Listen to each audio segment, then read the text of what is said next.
Hey there everybody, it's Nathan Cool with nathancoolphoto.com, and in this episode I want to show how you can do flash ambient blending, also known as Flambient, without any cost in software whatsoever. Now, you've probably seen a lot of videos on my YouTube channel, you've probably read throughout my books, the flash ambient blend technique and how using Lightroom and Photoshop you can blend ambient shots with flash shots and also do darken mode window pulls, but you can do this without any cost at all without an Adobe subscription. Now, when something's free, you kind of get what you pay for, but there's a lot of reasons why you might want to do this. It does take a little bit longer, but there is software that's free that you can use to do this. What I'm going to be doing is, instead of using Lightroom and Photoshop, I'm going to be using some OEM software. For instance, this is free software that you get from your camera manufacturer, whether you're using Nikon, Sony, Canon, it doesn't matter. There's free software you can use, and then there's also free software that replaces Photoshop. In this case, I'm going to be using Gimp. So I'm going to be going through that workflow, and you might think to yourself, well, I've already got an Adobe subscription, why would I do this? Well, for one, there may come a point where you find that your budget doesn't fit the Adobe anymore. The Adobe subscription costs you about $120 a year every year. So after about 10 years, it's $1,100, to have that. So if you're just starting out, you want to experiment a little bit with Flambient. If you do real estate photography just part-time, maybe you just do 1 or 2 shoots a month or something like that, you want to dip your toe into it, this is a great way to do it. But even for seasoned professionals, this is a great exercise. It falls back to, we've always heard that saying that having a good camera doesn't guarantee good pictures. Well, the same goes with software. Having great software doesn't guarantee that you'll end up editing great pictures either. It's how you use the tools that are available to you, whether that's your camera or it's your software. So in the case of using free software, the tools may be a little bit more cumbersome in some ways, but there's enough tools throughout OEM software and throughout Gimp to do the entire real estate photography workflow. Like I said, it may take a little bit longer, but you can do this. So I'm going to step through that. I'm going to show one particular example in this episode. If you want to see more editing using Gimp or some of the OEM software, feel free to leave me a comment and I'll get into that, maybe put that on my to-do list. So we'll see about addressing that in maybe some future episodes. Just let me know in the comments if you want to see that. So anyways, without further ado, let's move on into the workflow of doing free Flambient. So the first step of this process, instead of using Lightroom, I'm going to be using OEM software from your original equipment manufacturer. This stuff is free. If you've bought a Nikon camera, then you would be using, in this case I'm showing here, NX Studio or Capture NXD. If you're using Canon, that would be DPP. If you're using Sony, that would be Imaging Edge, not Capture One, Imaging Edge. And the reason being is that proprietary information that's within the raw files, like profile and the lighting optimizers, are then able to be translated and demosaic properly when you're using the OEM software. So something I talk about throughout the books, and especially in my new one, Mastering Color and Photography, on how if you really want to get accurate results, this is the software to use anyways, at least to get the raw file into a state you can work with, which would be a TIFF. And the TIFF is what we're going to be loading into Gimp, which is our next step, which would replace Photoshop.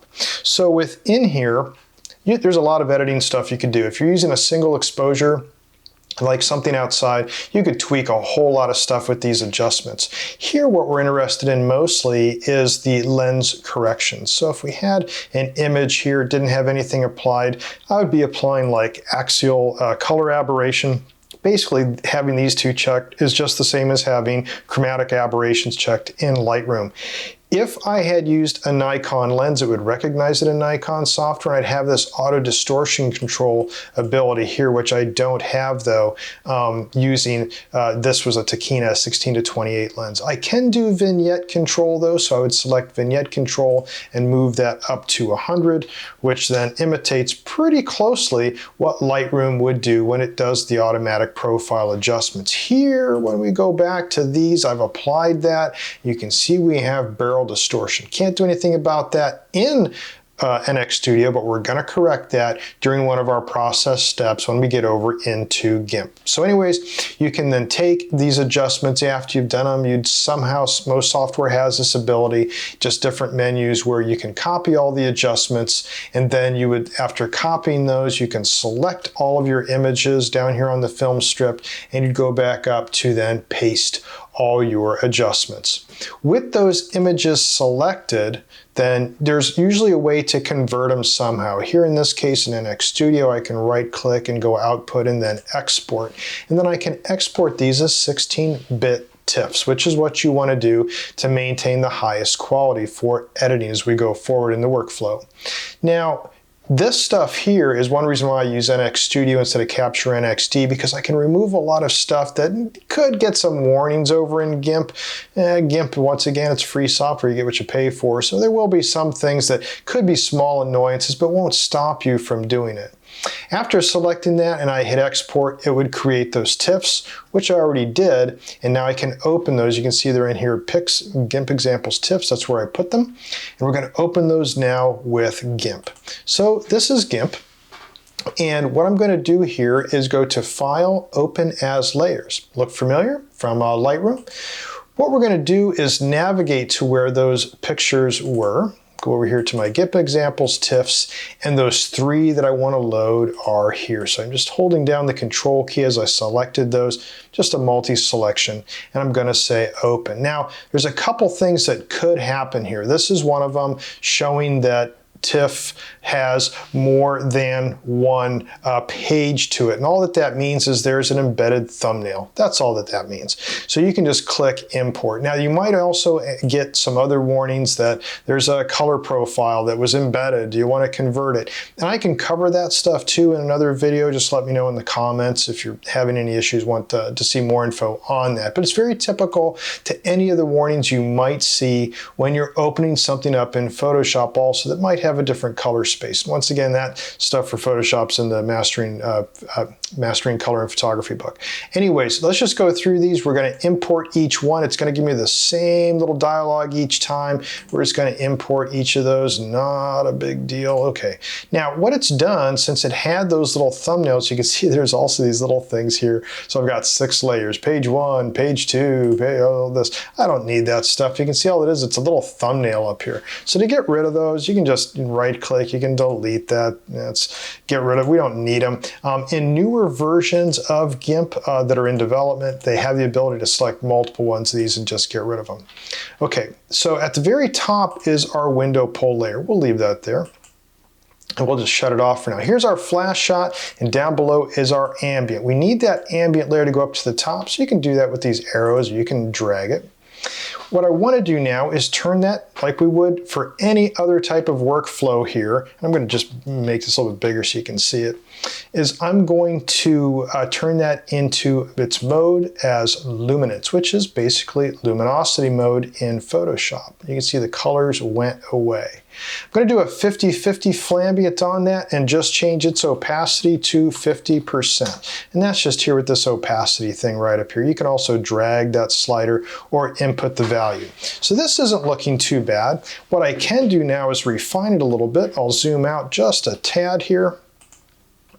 And as I do that, I'll say to add a layer mask. I can also go up to the menu and go Layer, and then Layer Mask, and you can see I can add a layer mask. It's a little bit different in that it's asking you if you want the full opacity or do you want it white or black. That's all that it is. This white is basically a show all layer mask. So we'll just say Add.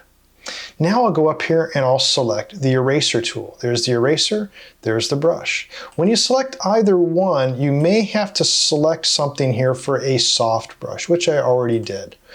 Then with that then, whatever it is, you can change the hardness. I brought the hardness down to 0. It gives us a nice soft brush.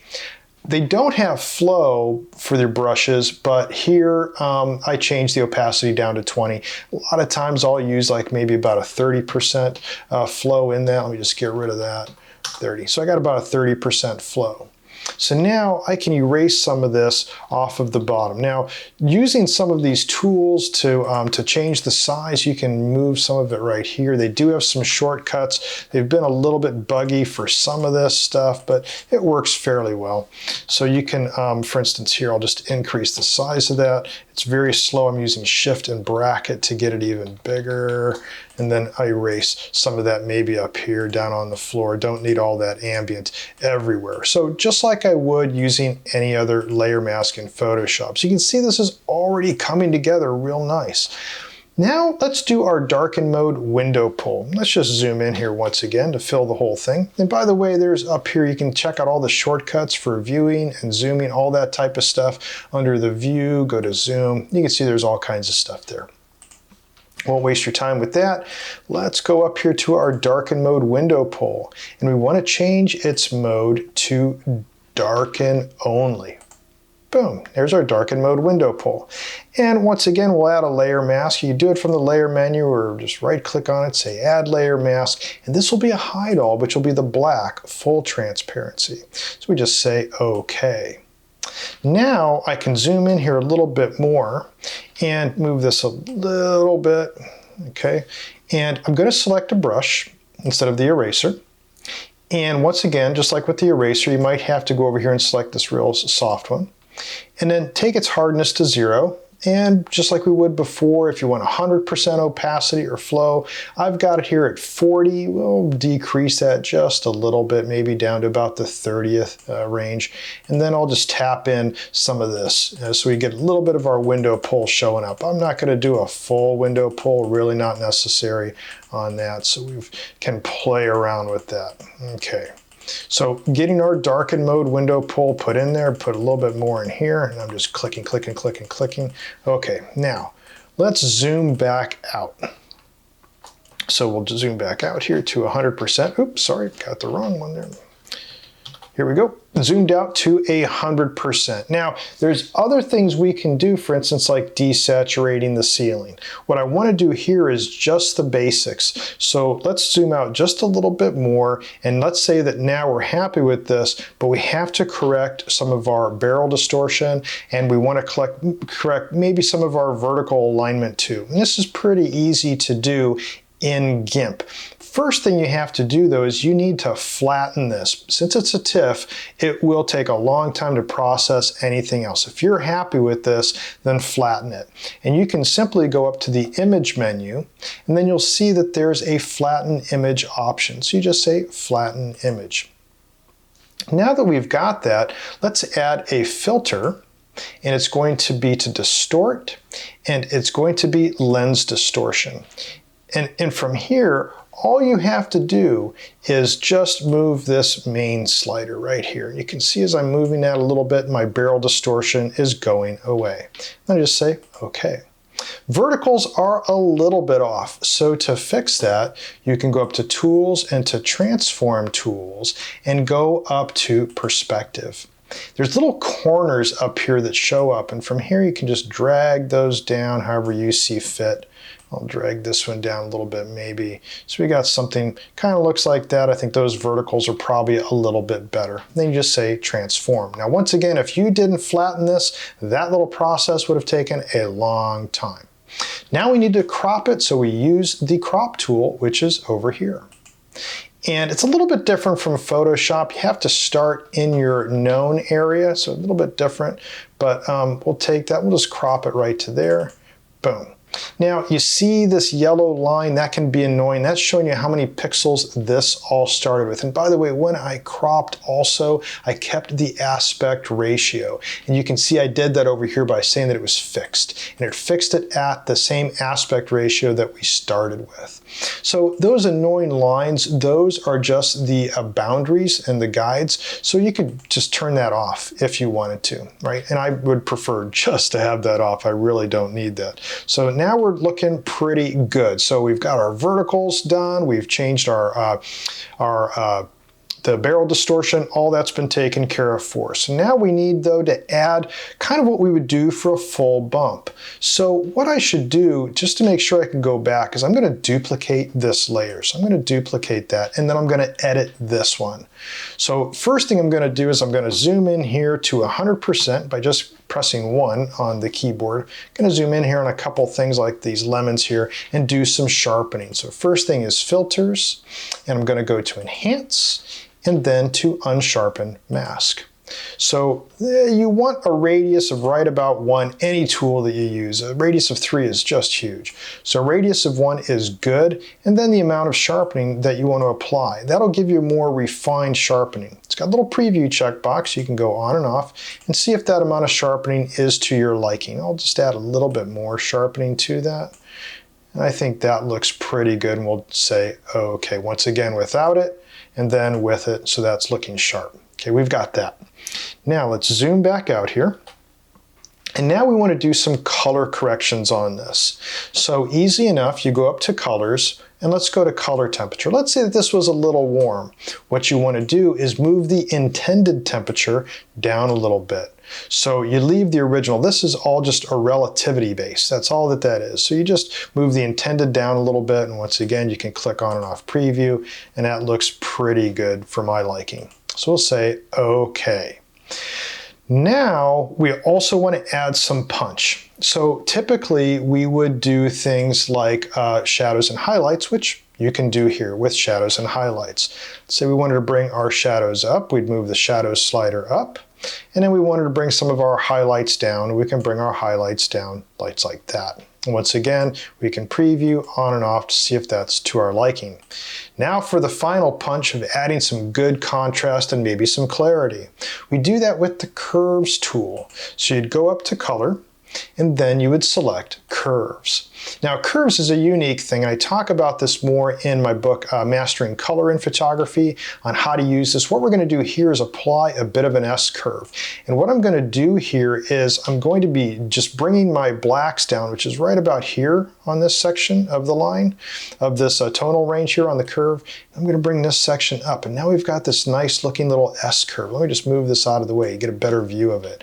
So now if I turn that off and on, you can see I've definitely got some more punch with that there. So that's looking pretty good. I like the look of that. Now there's steps we can do to also make a duplicate layer, desaturate the ceiling, fix some of these shadows if we want. But at this point, this is looking pretty good, more than acceptable for what you want for a real estate photography, typical MLS shoot for this especially type of home. So now what we're going to do is we're going to flatten this again. So we go up to the image menu and we select flatten image. And then from this, we just need to export this out. So you would go up to the File menu, and there is an export here.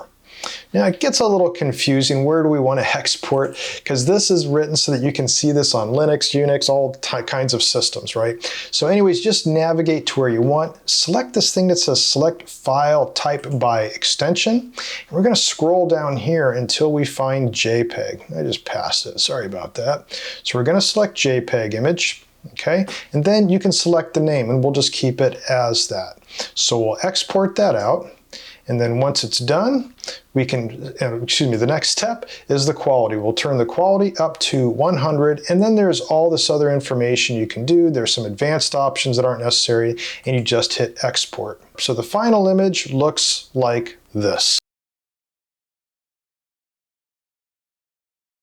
So you can see it does take more effort, but all the tools are there to be able to do something to deliver real estate photos, even for high-end stuff. And like I said earlier, starting out the video, if you want to see me take this a step further and to do some of the higher-end stuff to show what you'd be up against, feel free to leave me a comment, and I'll put that on my to-do list to address that maybe in a future episode. Anyways, I hope this video was useful for you and that you can apply some of this to your photography as well. If you did like this video and you want to see more, you can subscribe to my YouTube channel. It won't cost anything, and as soon as one of these videos is posted, you'll be the first to know. Thanks so much for watching. Until next time, take care, be safe, and get out there and shoot something.